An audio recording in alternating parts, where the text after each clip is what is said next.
Okay. Hello and welcome to this hangout where we're going to do the movie American History X. And okay, I have four participants with me here tonight, and it's Marlon from Mexico. Hello, Marlon. Hi, guys. And we have Mike from Canada. Hello, Mike. Hey, everyone. And we have Valentin from Slovenia. Hello, Valentin. Hi, all.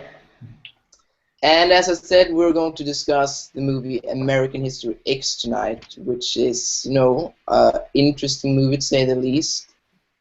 And a small synopsis to begin with for you, those of you that haven't seen it or have forgotten it because it was a while since it released. So we have this suburban neighborhood in America that used to be only whites and quite affluent, lots of money, many jobs, etc., and lots of these small American families that have their own house, the American dream. And then the problem comes, which is then, blacks or Mexicans, Spaniards, and immigrants from all various kinds of races, and they destroy this perfect little dream. And because of this, a firefighter, is shot to death in one of these more racial segregated parts of the suburban town. And this firefighter happens to then be the father of one of the main characters, which is Derek, and then also Danny, which is also one of the main characters. But it's Derek, he's the older brother. And, when his father is shot dead, he blames other races, the blacks, the Spaniards, etc. And he becomes a Nazist, a hardcore Hitler-devoted Nazist, and sort of makes it his purpose in life to fight all of these other races. And his smaller brother, Danny, gets impressed with this and follows in his footsteps. But the problem here in this movie, and that which the plot circulates around, is that Derek, after a couple of years driving this group of Nazists, comes into a situation where he actually kills two black persons quite brutally, and then goes to prison, and then comes back to his family to see that his younger brother had begun to walk exactly in the same type of direction that he was into, which led him down to that point of going to jail. Though something has then changed with Derek during his visit in prison, because he actually met a black in there that saved his life. So when he comes back, he sort of have new perspective on things, and the movie then circulates around him trying to shift the direction that his family is going into and that his brother is walking, to stop the hatred and sort of forgive, and instead focus on how to create a better life for themselves. Okay, so do you guys have anything to add to my plot synopsis here? Yeah, it mostly has to do with the power of belief, and racism plays a bigger role there, which is the belief that because you're white or someone is black or someone is Hispanic, we are not equal. And this also is very intertwined with how there is social inequality and not opportunity for everyone, which has like an economic connotation there. But if we look at it, it's built in the mind. And many times look at these neo-Nazi groups nowadays that are formed based on this idea that there is a supremacy in a particular race, and how there is this power built around one certain belief, like, well, we are more than others. So this movie represents that, and what would it take for someone to step out of that belief system, such as neo-Nazi groups, which in the end are no different to ourselves defining ourselves by a race, or even by our personality, by our preferences. So it makes us really question how we have created this division based on me believing something and defining myself according to not being equal to another. So we will be discussing also about this role of equality and also the interdependence that we have to one another and how beliefs separate ourselves from that. I would add to that also just how integral really a person's environment is to influencing the advent of particular beliefs. Like we see in the movie there, with the spawn of the brothers' development into Nazism, basically stemming from the father, who's, parental figures are typically the first authoritative introduction in a person's life as the primary educator. So, it really goes in to show, and at different points in the movie with different characters, we see how, in new environments, different people are able to step forth as a primary point of education, and how, standing for a particular point in your belief, or even taking it further into some instances where someone's existing beyond a belief and a knowing, just how, how informative and educational it is in really supporting another as oneself within that point. And we can see the difference between a point of self-empowerment and the point of less than self-empowerment, where it continues the suppression and just the general dissonance and disregard for all life here. Cool, Mike. And Valentin, you have anything to add to the synopsis walkthrough? Not at this point. Okay, so let's go into it. And the first point we're going to sort of open up is the psychology of the main characters. So Derek and Danny. And I mean, it would be cool here as well to look at sort of, as you guys mentioned, the environmental factors that shaped the character of these brothers. So, Marlon, if you give it a shot. Yeah, well, in terms of Derek, it's quite interesting how he had this education given by also the teacher that plays a big role in the movie, also like a form of mentor, in the sense that he opens up his perspective on, in this case, African Americans and the civil rights movement and ideas about equality that Derek is then sharing with his father, the father being the guy that Victor was explaining, is the father that became a racist because he would see African Americans as people that were taking jobs of white people. So it's very key in the movie how the father is the one that starts kind of saying to Derek, his son, this is not how things are, and those people are the problem. They are the ones that you must remember are the problem. So Derek had this idea of, oh, how cool to support everyone and kind of this equality mindset, and the father's input, and with some kind of blackmailing like, I love you, son, I love you if you stand for what I stand, so to speak. That created the notion that I will only be accepted by my father or loved by him if I stand with his racism. And so with the brother believing that that was his point of acceptance and power, he takes it to this entire persona of himself, becoming quite popular in creating a massive movement, or at least in his community, in terms of being this part of this skinhead neo-Nazi group, and being quite good at it because he entirely became this belief. And all within the notion that, yes, we are superior, and Hitler, and all of these things, without ever looking outside of his bubble. So he became sort of enshrined within his own beliefs that he had certain power because he knew that this was the right thing because his father told him. So this is once again looking at the harm of beliefs and how we adopt it just because it came from someone that you apparently trust, like your parents.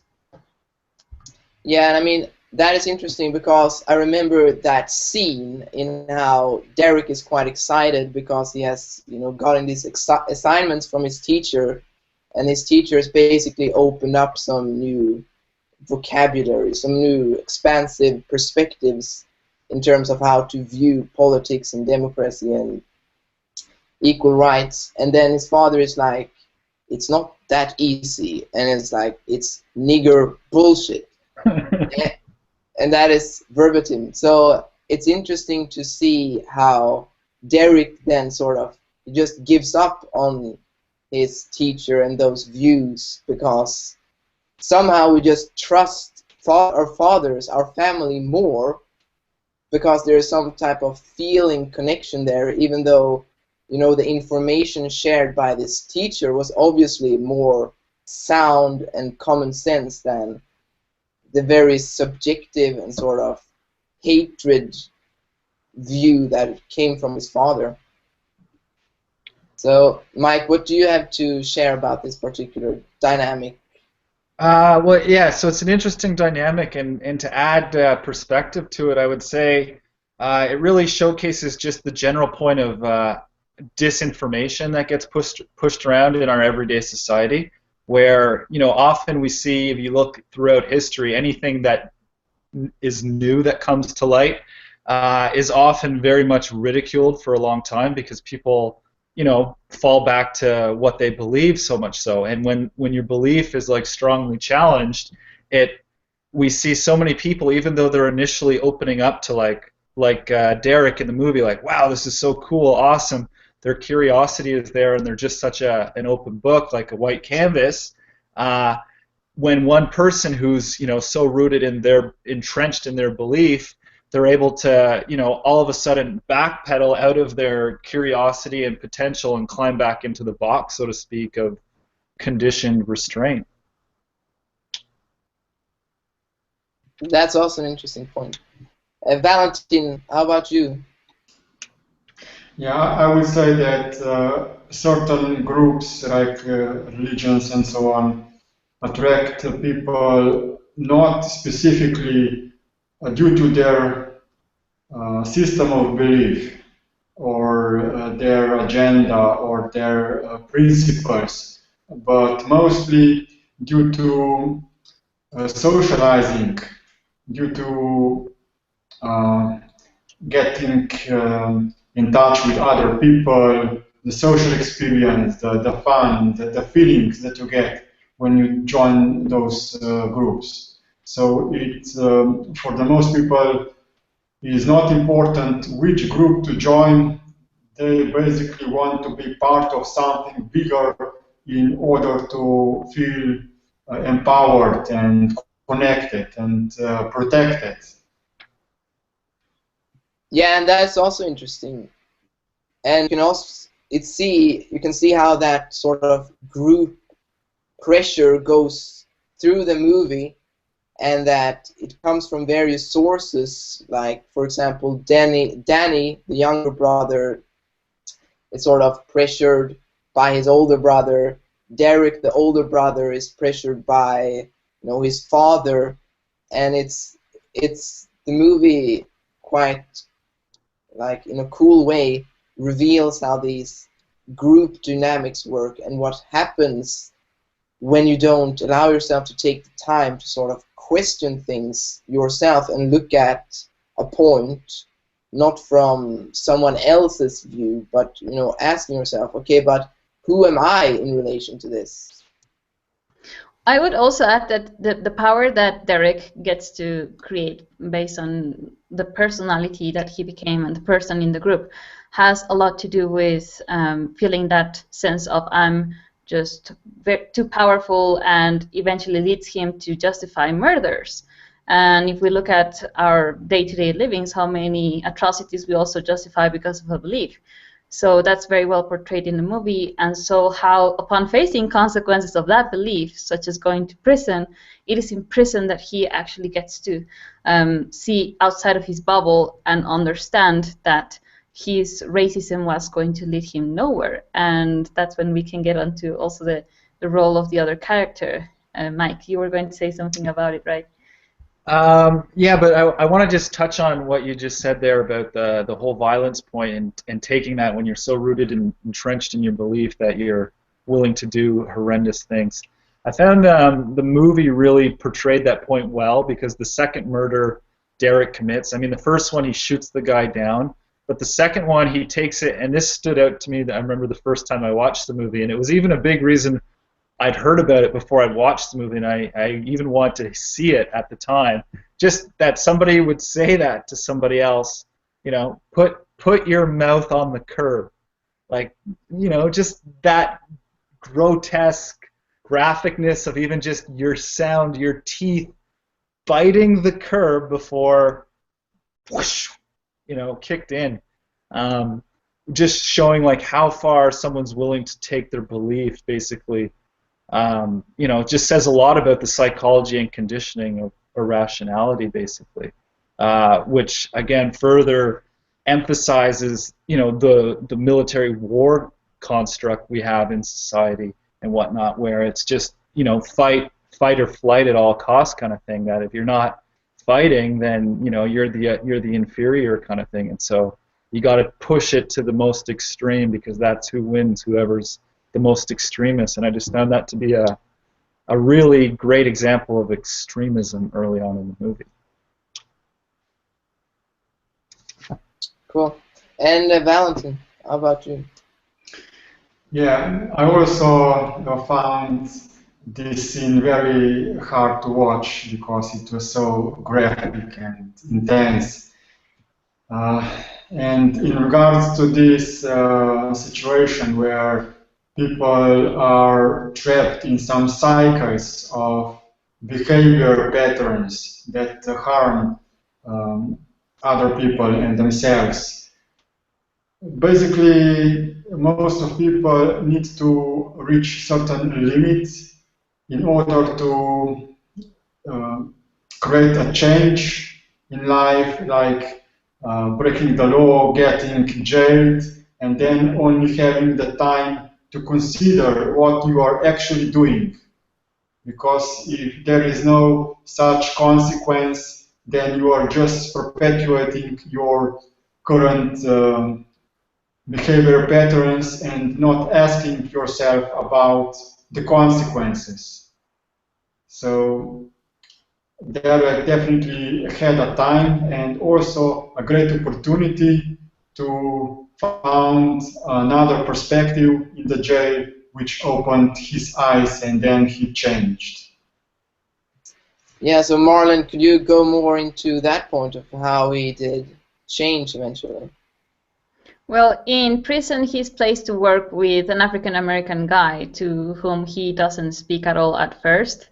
And this guy immediately is questioning like his belief system and mocking the fact that he has a Nazi symbol, so a white supremacist, and mocks the KKK, and kind of lets him know that his belief system there has no value and he won't just fall for it. And they start kind of creating a relationship that Derek eventually opens up to. Because he starts realizing that in prison it is like a point of survival. You have to unite with these particular groups that are still divided by race and that sort of thing. But in this case, he has no other option like saying, oh, I don't want to work with an African American, for example. So he realizes that the person is in fact just a human being that is not willing to take his bullshit, his lies, his belief system, and is instead willing to create a relationship of support, and he teaches him what to do in terms of the job that they had to do. And so they start questioning each other, like, what did you do to be here in prison? And Derek realizes that the crime that the African American had caused or done is just stealing a TV, and the TV had fallen onto the foot of the policeman, and that's why he was convicted for 6 years or something. So he was like, wow, I mean, that also speaks a lot of how there is this racial prejudice toward African Americans, Hispanics that are convicted for things that are really stupid, and even more so like a cause of inequality, whereas his actual crime was killing two people based on racism. So to me, I consider that also clicked within him, and also the fact that he didn't fall for his belief of, oh yeah, white supremacy, la la la, like mocking it, so that he eventually started realizing that he had fallen for a lie, a game in essence that he felt empowered with. And one point that is interesting is that this black guy that supports Derek to eventually sort of see through his beliefs is that he doesn't take it personal in any way. He doesn't react to the fact that Derek is a Nazist. It doesn't. No, it doesn't define Derek as being a Nazi prick. It's more like, he has an interesting perspective on it, because it's like he sees through the veils and is able to communicate with the real person, Derek, that is behind that shell, Nazi shell. So, Totally. yeah. Yeah, I'd add to that too. If we take it, I found the whole prison scenario showcasing the black guy there as a point of influence for good, just one person standing up and speaking the points straight up, how that really can influence the character progression of someone. And if we look outside the prison with the teacher and Danny, we see very much that similar point where he's written this paper about Mein Kampf, or that's the title of the paper, and it's all about Nazism. And he's with the principal or whoever, and he's kind of like, he should be expelled. This kid's crazy. He's a menace.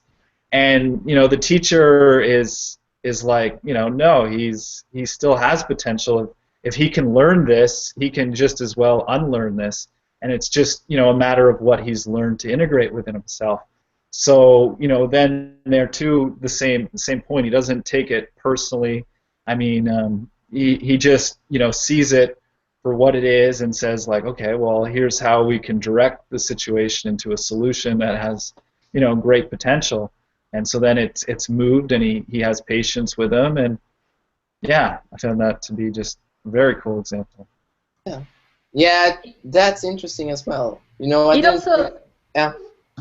Just quickly, it also shows to what extent we sometimes give up on someone very easily. Like, oh, that's a racist, that's a Nazi, he's done, Yeah, he's just. And in process, we also learn how to be patient with ourselves in really letting go of certain belief ingrained system that we have within ourselves or another, and have that patience and that willingness to not take it personally, because also the professor was also African American, so both are kind of working with the brothers on the same point without them even knowing as well.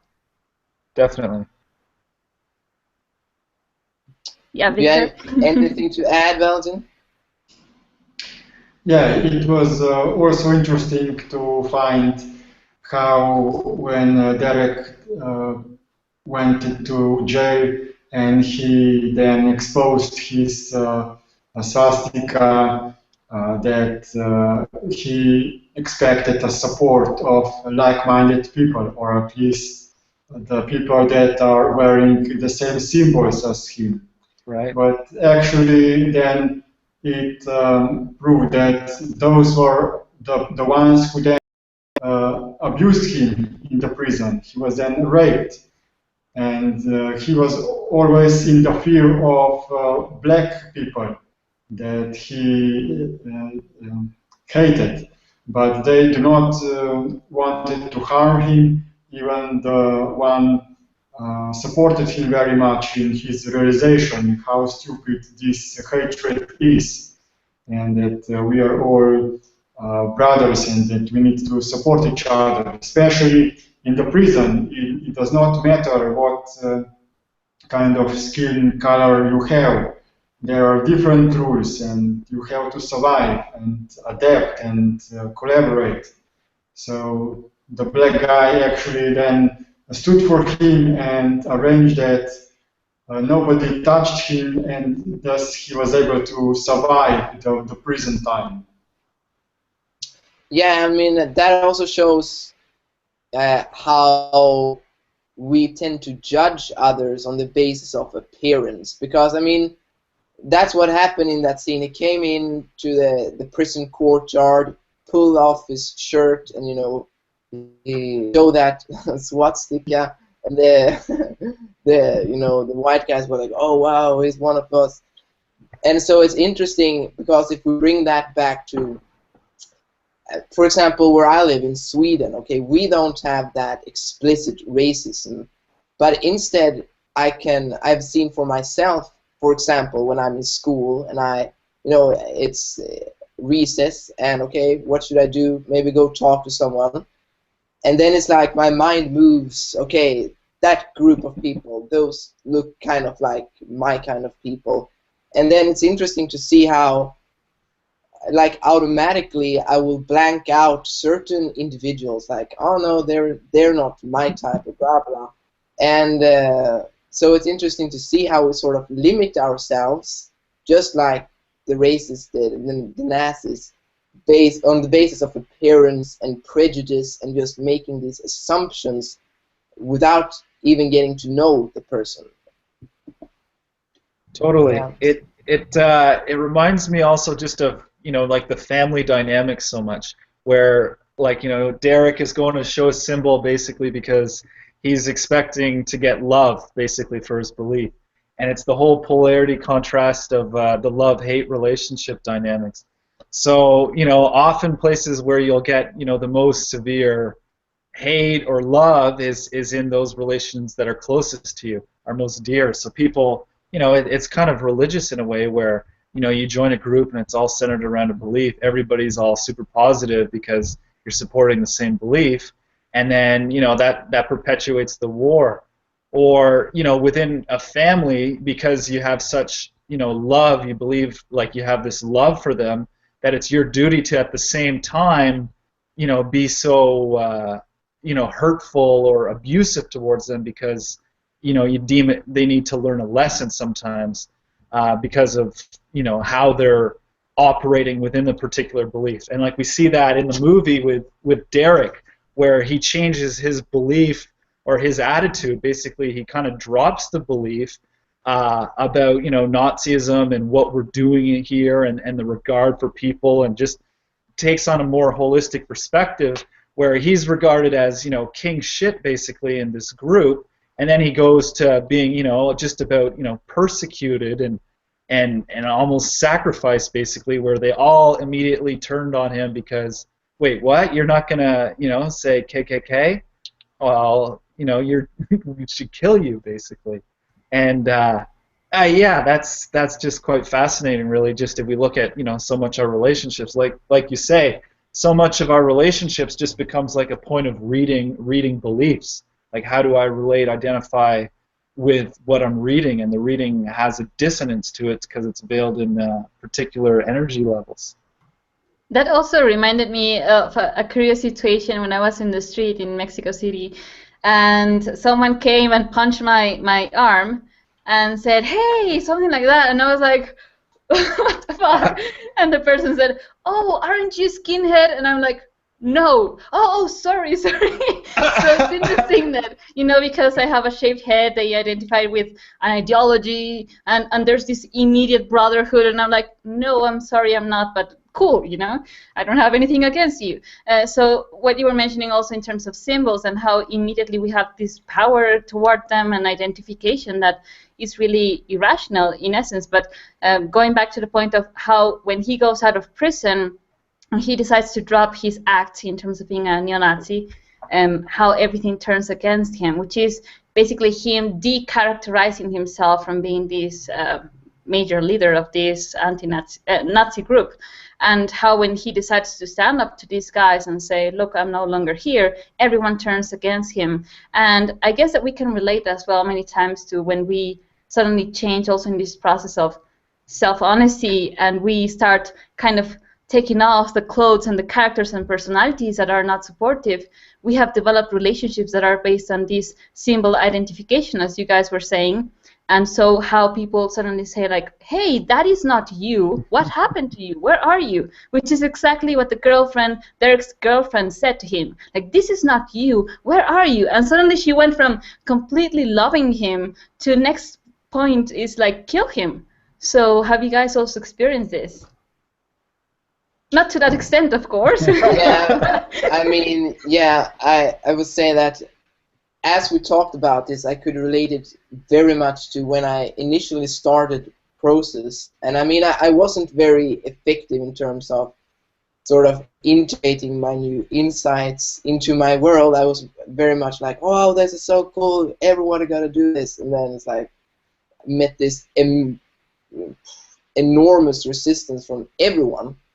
But it was interesting to see that when I sort of shifted out of the accepted paradigm that, you know, my friends and my family held on to, that what emerged was this resistance and almost like sort of an aggression that I was, you know, the attempt was made to sort of get me back into my normal state of being, and obviously they didn't do it on purpose. It's like an automatic reaction of fear.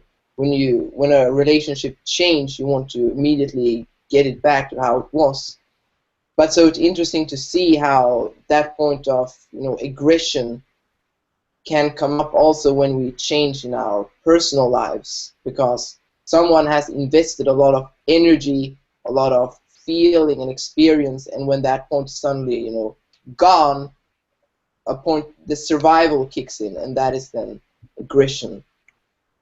I experienced that in a similar way, but in kind of a different expression of the same point, where in a lot of instances, people I was in relationships with just kind of tippy-toed away from me or wouldn't engage me about these points of things that I would be talking about or bringing up, where it's kind of like a lot of people knew what I was doing, what I was talking about, what I was sharing, and would deliberately not acknowledge it or talk to me about it. It would kind of just like, you know, very dismissive about a lot of these things. And if I, you know, would go to like tell them about, you know, this is what I'm into, they'd be like, yeah, I know, like I know, but then kind of, you know, skirt away from it as a point of fear that way itself, where kind of like, I'm just not going to go there like with you kind of thing.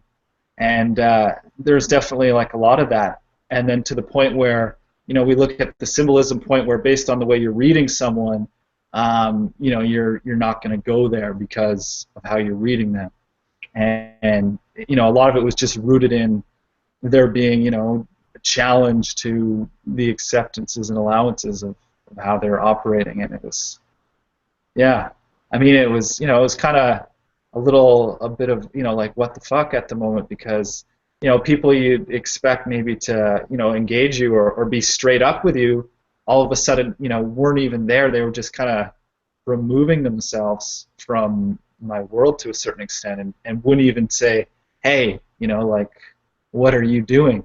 Because to that point, you know, it was, they'd have to question themselves, and a lot of them were just too afraid to really even question themselves, because, you know, I'd call them out on it, and they didn't want to be called out, so it was, a lot would just turn away. Yeah, from my experience, I do not remember so drastic changes when I would change in realization in terms of other people leaving me, because I basically was working as on my own as a sole proprietor in the business, so I had business customers and they did not interfere with my business, with my personal life, but there was experiences with and reactions with my family that did not want me to change. They wanted me to cooperate with them and do the same things, and I wanted to stand up for the different principles, to invest my time in some activities that would create some kind of change in this world. So basically the family members, especially my father, is not very fond of me presenting myself publicly, talking and so on. And because then people are asking him about me and he does not know, and it makes him uncomfortable. And he does not want to know even that. He would just want me to stay the same so that other people would not question him. Fascinating. It's like the whole questioning point, because it's, it becomes like a how dare you question my authority, because everyone's, within their own self-righteous authoritative positioning based on the structure of their beliefs and ideologies. And when so much of that's just kind of integrated from your environment, and then when someone like ourselves or another questions it, kind of like Derek early in the movie, where he's just kind of gaining more perspective, and he's curious about it, wants to take it further, like we see in the movie with the dad there, looking to, okay, just kind of go back into my perspective, and if you don't do that, well, it's just kind of like they can't see it any other way, kind of thing. I'd also like to bring up the point about following someone as a person that you admire or that you see has certain power and you wanting to become exactly like that, because there's a cult leader as well, Cameron, from the Nazi group, that was training the brother to become just like the other brother, and so kind of have them both as standing as front runners on this movement. And so to Danny, it was like, how can you do this to me? We were about to have power, the same with the girlfriend. So it's also very much related to that sense of belonging, power, being able to lead, but for all the wrong reasons. So that's why it became a threat for, for Derek to stay in the same place, and he had plans to move and kind of straighten up his life. But what's important to recognize here is that we cannot escape as easy from consequences, because he went into prison and he had left like this entire bastion completely ready to be glorified or whatever. So he comes back as this prodigal son and this individual that is ready to be revered as a god. And when he turns down all of that, his own brother is like, are you insane? Why are you doing this? So to me, it also reveals a lot of the responsibility that we don't consider when we kind of pull someone into something that we don't exactly know what consequences will bring into their life, or what kind of lies are embedded in that religion or that belief system or whatever. So inevitably he actually causes his brother to continue being racist and his brother being killed. Sorry for the spoiler, but because of racism as well. So also the danger of following leaders and following these individuals that we enshrine with this power and this notion of, oh, they're all so mighty, and not questioning what they're really standing for. Yeah. So, another point I want to touch upon there in relation to this aggression in terms of that tends to emerge when we change, and it's something that I've realized from my own process of changing, which was a couple of years ago when I did these, more rudimentary changes. And it is that it's not very effective to do this cold turkey complete change in extremist. Yeah, I mean, because that creates this massive fear reaction in the other person, and that is exactly what Derek is doing, because he goes like this cold turkey stop and is almost killed in that scene where he is at the Nazi party and he sort of renounces himself from the entire gang. And obviously he could have done that in a much more sort of planned way, withdrawing himself more slowly, which then could relate to when we change in our relationships, to do it more, systematically, slowly, and bring it into existence gradually. For sure. Yeah. I can quite relate to that swift changes, because in my life, when I switched different professions and interests, I made a very sharp cuts. So, for example, I previously did graphic design, and then I became interested in psychology, and then immediately I sold all my equipment, all my studio, and started counseling services without gradually transitioning, and that cost me a lot because I had to struggle with the new clients, with new type of clients, and it was not so easy as I thought. And also, when I recently changed businesses, I also dropped all previous structure and created new organization. So it's not very nice to have these sharp cuts, and it is best to have nice transitions in order to adjust your life slowly and also to take care that others become accustomed to the new change, and also to care for your change in terms of the business wise, to get enough clients and money and so on. Yeah, I totally relate to this point as well, and a lot of things myself as well, being very brash about. And I mentioned earlier a lot of initial relationships that I had with people being close where they kind of pushed away. But it also reflects me having, projected that out at the same time, where I too was, viewing them differently in a lot of regards, and very much pushing them away at the same time. And a point to look at too, just with growth. If you look at the development of like a seed into a plant, or like the growth of a tree, or a temperature change. It's often very gradual that you can't even pinpoint the exact movements. It's so slow moving into like a harvest, fruitful fruition, if you will.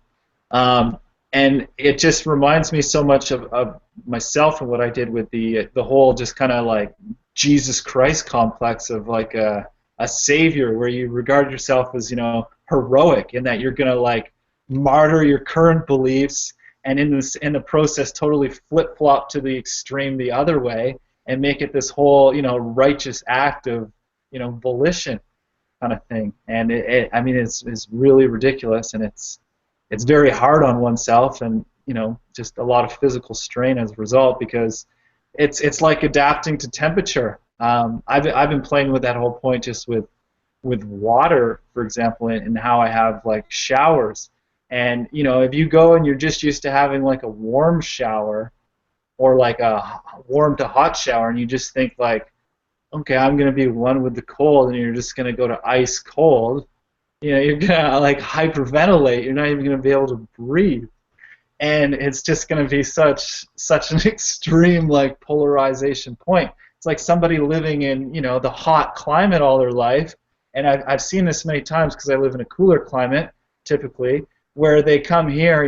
I remember someone in school coming from the Philippines, and they came here in the wintertime, and it was just such a a shell shock. It was like minus 30 below or something like that, and they're not accustomed to that, and so it was rather intense climatization on the point. Whereas I've played with the whole water point with the showering, where it's like a gradual change. Like you turn the dial a little bit one way or a little bit the other way, and you kind of move into it slowly. So you really learn to embrace like the whole perspective of it, and it's not just a gap you're trying to like immediately long jump. Yeah, I'd say that extremism in any form is really not good to follow, and especially in this process, you alienate people just by saying, "Oh, I'm just cold turkey going to stop this, and I'm going to stop talking to this, and I will stop listening to you." You eventually realize that you are not an island. We are interdependent, and this is something that also Derek realized. He couldn't even trust with his own little group of people as the white ones, because he saw how in the prison, even if it was for drug dealing purposes, they were interdependent with the Hispanics, for example. So, and I'd also like to bring in the whole topic about changing gears a little bit here, about anger and the role of anger that is also presented in this movie. So who wants to begin with that? Yeah, okay, cool. Yeah, the anger I look at is just, it's the extreme self-righteous indignation, if you will, type of anger, where it's just so justified in that you must at all costs perpetuate it because it's ingrained, entrenched into who you believe yourself to be as what you've committed yourself to, like the whole martyr point entrenched as well, because it's like, well, this is who I am, this is what I'm going to project as me, and so it's just so robotic in a way that unconscious robotics, if you will, because there's not really any regard for yourself within the way you're operating, because you're so rooted into these laws, if you will, that become your beingness as the belief, so that there's no real time to think as a point of looking at things, practically. Like, for instance, Derek in the movie, if he had actually took like a breath or whatever, like a time out, and kind of reflected on that whole like teeth chattering on the curb, maybe it would have been like, whoa, that doesn't sound too good, like that's pretty bad. I don't think I would like that. Yeah, so it definitely. A timeout, that would be so awesome. Like you have a mom with you all the time. Timeout. Yeah, That's TV, like a healthy timeout. Yeah. Yeah, it's because in your belief you're just like so rooted in that television, like it's your own broadcasting show and you're in it, and you never take a commercial timeout to look at what's going on. Yeah, and so commercial. Yeah, you gotta have a commercial here or there just to see the behind the scenes, no? Yeah, like who's staying prepare for the next what purpose? frame. Yeah. Okay, so we have a question from Avery, and he asks, are there not times when a drastic change is necessary? Yeah. So let me answer that. Yeah. Well, in some cases, it is cool to make a quick change, and in order not to give yourself opportunity to procrastinate.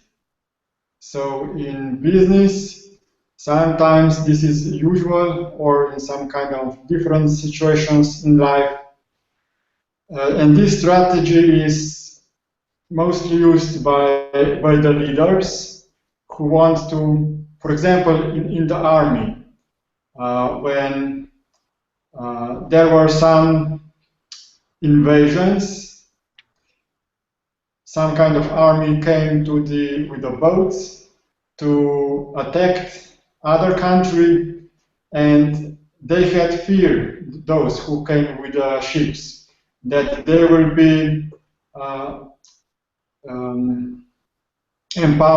overpowered with other armies, so that they will lose.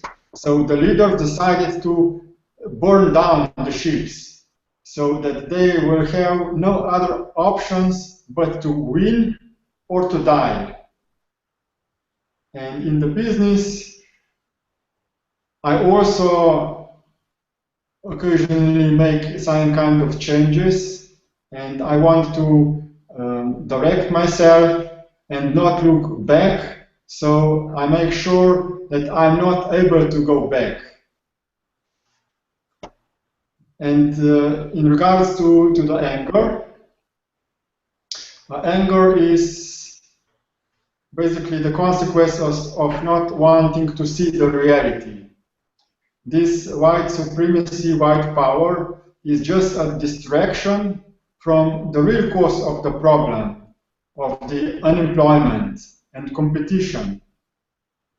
So if in this movie it was clearly shown that where the Derek and others said, we hate other races because they are our enemy, and we do not want them to know what they are.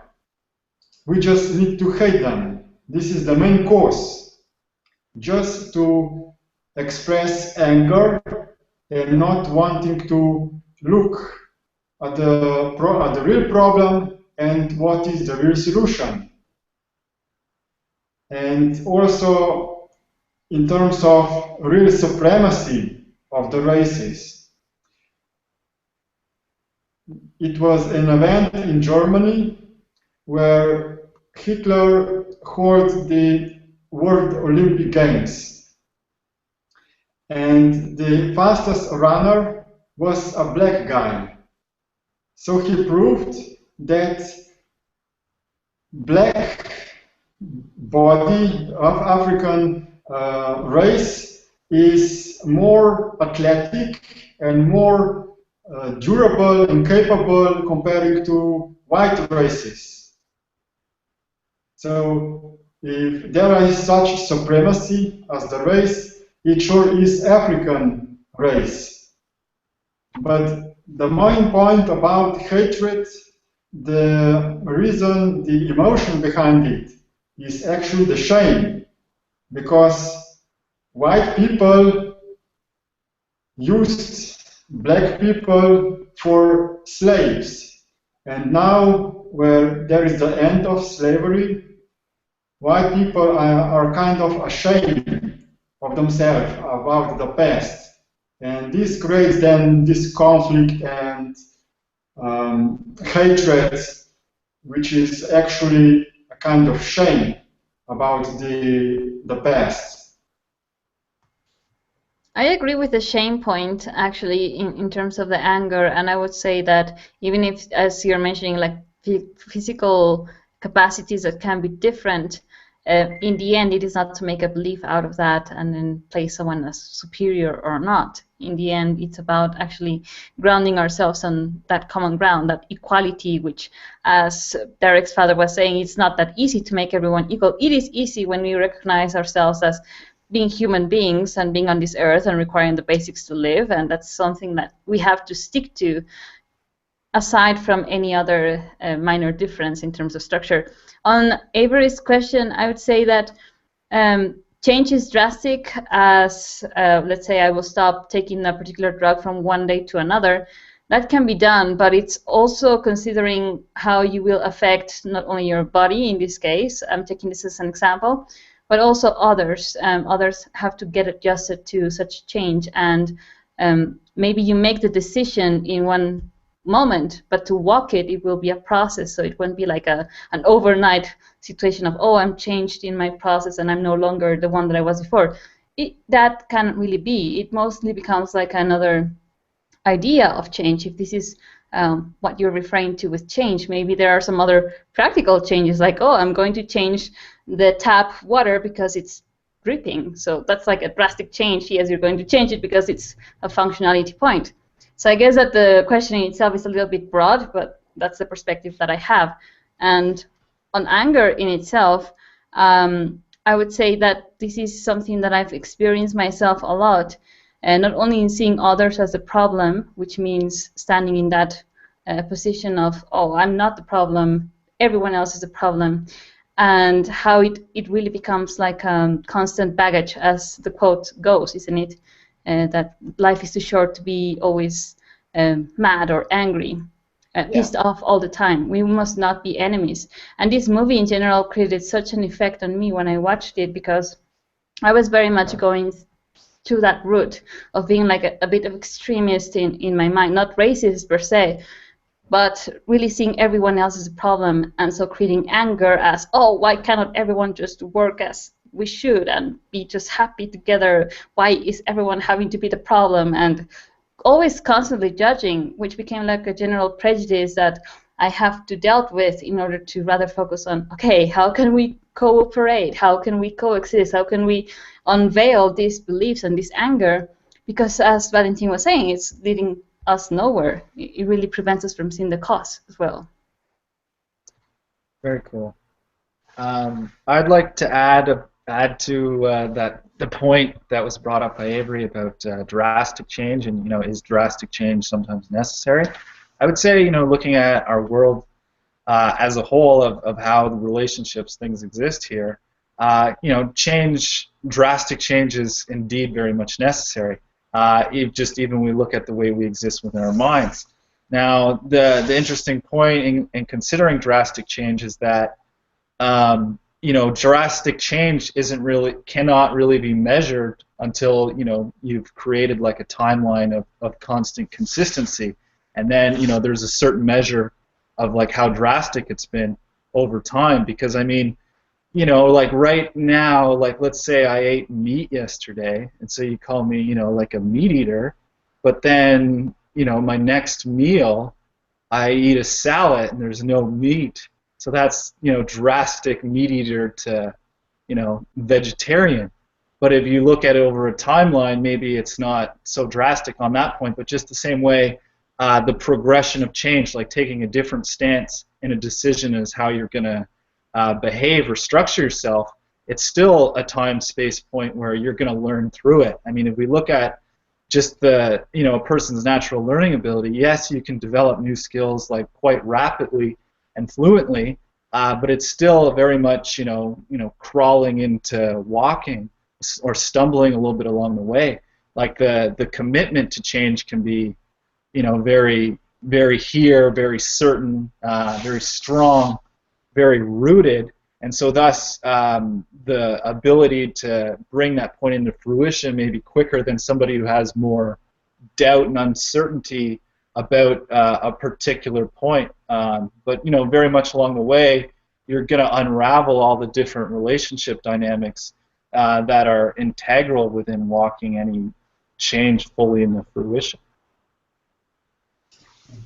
I would like to talk about one point in regards also to hatred towards the foreigners.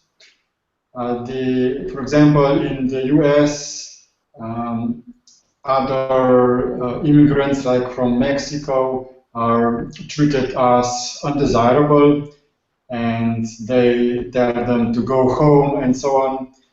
Firstly, I had one experience when I was visiting Germany a couple of years ago as a tourist, and I was taking a train as a subway, and because I did not speak fluently German, some lady said to me, "Go home." So I was very shocked. As a tourist, I was told to go home. Certainly, she was not aware that I was a tourist. She maybe thought that I was living in Germany, that I was an immigrant. But that sure was unpleasant feeling. No doubt. But what I want to say is that Americans are so proud about America. But if you look at the historical events, they were immigrants, and they occupied the land of the native Indians there. Huge assholes. So, yeah, so they just forget this fact somehow. I don't know how it is possible. How they can pretend this and become ignorant. So it was very funny for me to see that Native Americans have declared that they are granting the opportunity for a couple of million illegal white immigrants who came to their country so that they can stay. They made this declaration recently. Yeah, and ultimately I'd like to add that this is not meant to be offensive for Americans either, or that we're creating further separation. It is just stating things for what they are. I mean, yes, it is a nation of immigrants, and as such, that must be reminded, which some Native Americans have actually done when people are protesting for aliens to go out. They go and stand next to them and say, hey, but this is a nation of immigrants, you guys came here. So it's just to point out how ludicrous and how absurd it is to continue dividing ourselves through these kind of belief systems. And so within ourselves also ensure that none of these tags or these considerations toward either this or that nation remains as a sense of, oh, they are a bunch of la la la because they believe this. But rather say, how am I willing to stand in this world as a person that stands absolutely for equality, and rather assist others to realize this kind of nonsense as well. which I very much also took from this movie to realize what the nonsense of Nazism was, in essence, as well. Well said. Yeah, awesome perspective. So we are reaching 11 o'clock SA time, and that means time is up. So any last perspective from you guys before we quit? Sure, I'll say something real quick. Words, and their influence, that each of us as the living words here have the opportunity to impact profound change and be the kind of change we want others to be as a result of how we are being it ourselves by embodying that which we do and speak, act, and daring to care really despite the circumstances. At the same time, just having that regard. And it starts with self-regard. I would also say that writing, because the professor asks Danny to start writing about his brother, his idol. So it is through writing that he's able to start going into memories, and even the movie very much relates to how he goes writing these passages and how he goes like building the character of his brother and so forth, and getting to a final conclusion about where he stood in relation to it all, so, which is very similar to what we do in this process, wherein you write yourself and you look back at your life and so are able to identify to what extent you have been affected by someone's belief and memories, and how we become such memories and such ideology to a certain extent. So this next step forward is, who are we willing to be based on seeing how we harm ourselves, abuse ourselves or others based on our beliefs, or are we willing to take this writing and do something about it to change? Cool. Yeah, I would say that it is important for everyone not to be distracted by the outer appearance of our physical bodies of different races and languages and so on. We share the same existence, the same planet.